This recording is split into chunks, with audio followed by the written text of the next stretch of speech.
and I'll be presenting our group's slide presentation titled The Effect of End Plate Diameters on Magnus Effect Cylinders.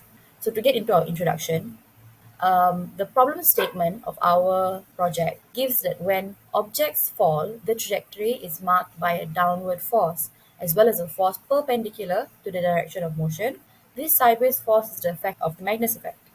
And to understand what factors actually affect this phenomenon, we choose a standard variable and quantitatively analyze its images. Hence, how does the Magnus effect vary with a change in diameter of the proposed falling object? Our objectives with the experiment was to observe, illustrate, and quantify the effect of the Magnus force with a varying end plate diameter of proposed object. A little bit about the literature review on this topic.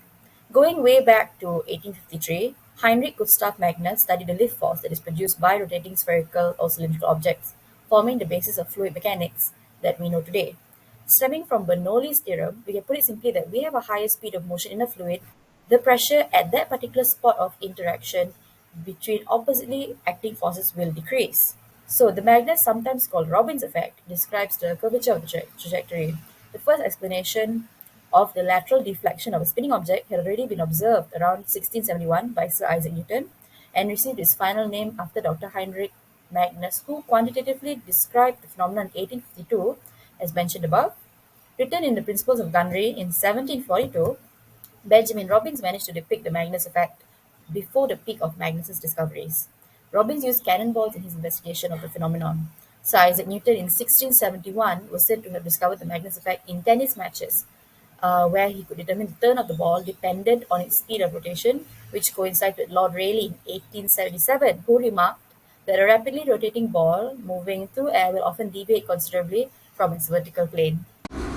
The apparatus that were used in this experiment were 3 different cylinders, an inclined plane, a string, a tripod, and an iPhone X at 120 fps.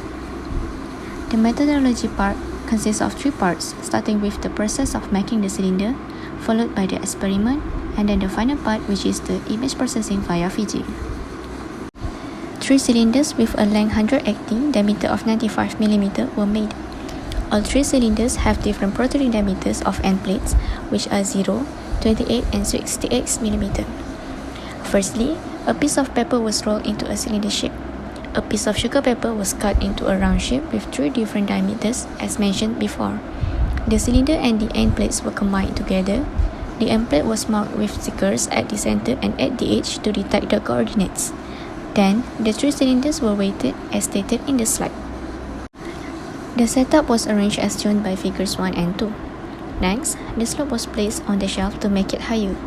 A string was hung from the ceiling, and a scale was marked on it for every 10 cm as a calibration to convert the distance from pixel units to centimeter units.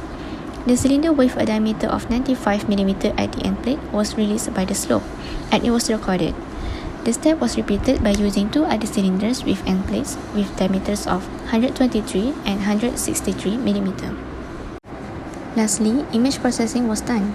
The first video of the falling cylinder was taken and separated into frames via Photoshop. The image in each frame was inserted into the Fiji.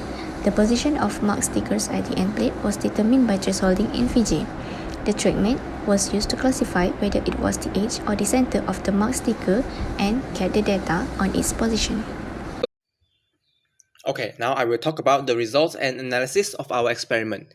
We filmed 24 videos in total, and out of them, 3 were selected for delta D 0mm and 28mm, while only 2 were chosen for 68mm. On the plot, here are the trajectories extracted from the videos via image processing. They are all curved towards the right due to the effect of Magnus force. From this, the magnitude of force can be calculated from the acceleration at the turning points. These are the results. Out of the 3 cylinders, the one with the delta D equals to 68mm has the largest average Magnus force induced. The experimental values were compared with the Kutta-Joukowski equation by plugging in the values for linear and angular velocity from each run. So from the comparison, it can be seen that the Kutta-Joukowski equation overestimated the Magnus force generated. This is because the equation only applies for cylinders that have infinite dimensional ratio. That means the length is infinitely larger than the diameter. Still, we can see from the graph an increasing trend between delta D and the Magnus force. The source of the errors from this experiment were rolling shutter distortion from the camera, the inconsistent release position, and the imperfect cylinders. In future experiments, better measurements may be obtained by releasing the cylinder from rest. Also, Prendel's lifting line theory could be the theoretical model since it applies for finite airfoils. So in conclusion, we captured and analyzed the falling trajectory of a rotating cylinder using high-speed camera. The Magnus force generated is seen to be increased as end plate diameter increases. So the objectives were successfully achieved.